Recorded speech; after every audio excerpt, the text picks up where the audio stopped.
जी दोस्तों, जैसा कि मैंने पहले बताया कि मैं इंसानी मौत के ऊपर और फिर इंसान की क्या औकात है, इस पे एक पंजाबी नज़म आपको सुनवाऊँगा। इंसान जो भी इस दुनिया में आता है बड़े बड़े कारनामे भी करके जाता है। कोई अपने अच्छे कारनामों के साथ अपना नाम बना जाता है, कोई अपने स्याह कारनामों के साथ अपना नाम बना जाता है, लेकिन औकात उसकी यही है। ज़रा सुने ध्यान से। क्या इंसान तेरी औकात आए कि ਜਾਂਦੀ ਵਾਰ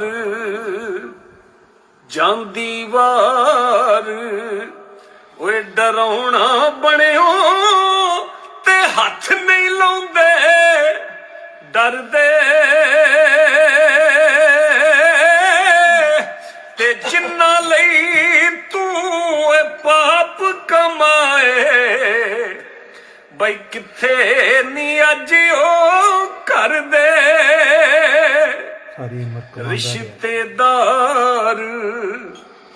ਰਿਸ਼ਤੇਦਾਰ ਤੇ ਭੈਣ ਭਰਾ ਵੀ ਓਏ ਹੱਥ ਪੇ ਲਾਉਣ ਤੂੰ ਡਰਦੇ ਤੇ ਪੈਰ ਪਸਾਰ ਪਿਓ ਵਿੱਚ ਵੇੜੇ ਤੇ ਕੱਢੋ ਕਰ ਦੇ ਤੇ ਪਰ ਭੁੱਖ ਅੱਲਾ ਸਭ ਦੀ ਜ਼ਿੰਦਗੀ ਦਰਾਜ਼ ਕਰੇ। ਅਸੀਂ ਦੋਸਤ ਬੈਠੇ ਹਾਂ, ਜਦੋਂ ਸਾਡੇ ਚੋਂ ਕਿਸੇ ਚਲਾ ਜਾਣਾ ਤੇ ਪਤਾ ਹੈ ਦੋਸਤ ਸਭ ਤੋਂ ਵੱਡਾ ਉੱਤੇ ਆਸਾਨ ਕੀ ਕਰਨਗੇ, ਚਾਹੇ ਮੈਂ ਹੀ ਹੋਵਾਂ ਉਹਨਾਂ ਚੋਂ। ਪਰ ਭੁੱਖ ਮਿੱਟੀ ਦੇ ਪਾਉਂਦੇ ਉੱਤੇ ਕਰਦੇ ਢੇਰ ਉਚੇਰਾ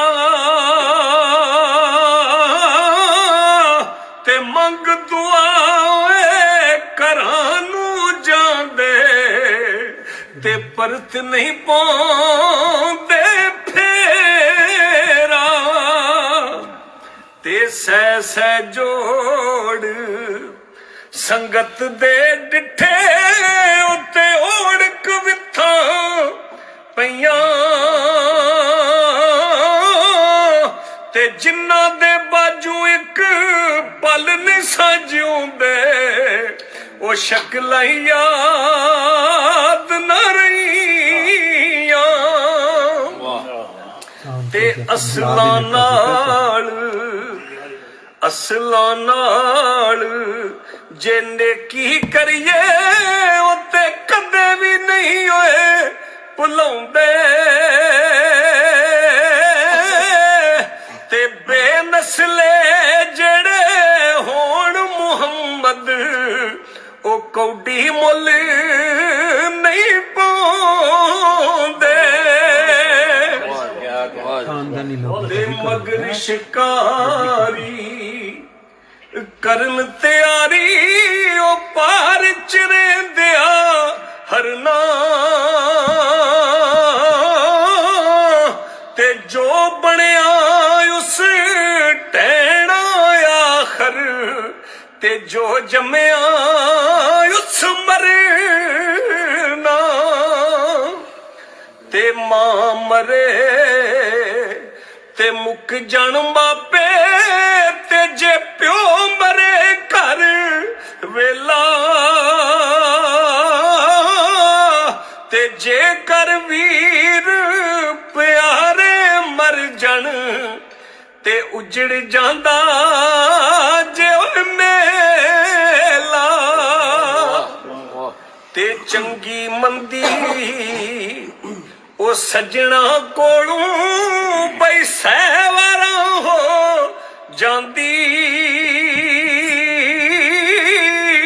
ਪਰ ਯਾਰਾਂ ਦਾ ਗਿਲਾ ਨਹੀਂ ਕਰਦੇ ਓਏ ਅਸਲ ਪ੍ਰੀਤ ਜਿਨ੍ਹਾਂ ਦੀ ਤੇ ਲੈ ਓ ਯਾਰ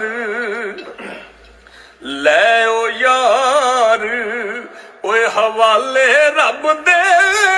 ਤੇ ਲੰਮੀ ਛੋਨਾ ਕਹਾਣੀ ਉਹ ਟੁਰ ਗਏ ਨਬੀ ਮੁਹੰਮਦ ਵਰਗੇ ਤੇ ਮਨ ਤਕਦੀਰ ਰੁਬਾਣੀ माशाल्लाह जी, आपने सुना पंजाबी कलाम था, लेकिन बहरहाल हर इंसान जो पंजाबी समझता है और ज़िंदगी की हकीकत को समझता है वो इसको सुन के एंजॉय भी करेगा और इस कोरोना दौर में अपनी और अपने अजीज़ों और अपने जानने वालों की हिफाजत के लिए जो कवानीन है उसकी पाबंदी भी करेगा।